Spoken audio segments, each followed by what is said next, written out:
Monsieur Mathieu à Bordères-sur-Échet, donc toujours contre l'éventuelle construction de cette usine de traitement des déchets.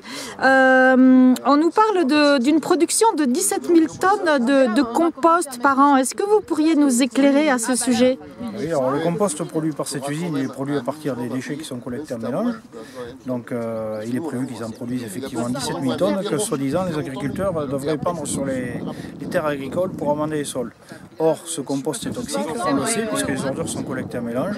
Et dans un mètre cube de ce produit, on trouve 2,5 kg de plastique et 5 kg de débris de verre, de débris de métaux, des métaux lourds, cadmium, nickel, mercure, etc.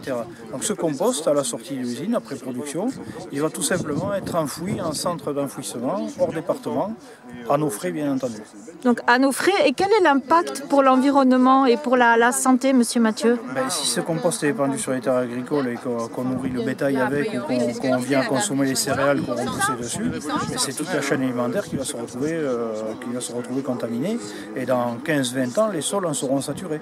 Et que disent les agriculteurs justement à ce sujet? Ils n'en veulent pas, ils ne veulent pas de ce compost. C'est un refus catégorique.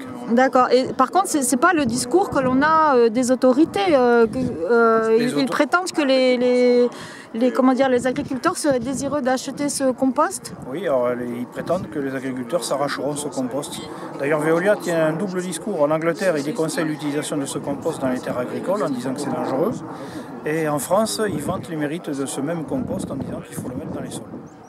Très bien, donc celui-ci serait non vendu mais enfoui, avec un impact majeur sur l'environnement et notre santé à terme. Bien sûr. Ouais. Très bien, merci monsieur Mathieu.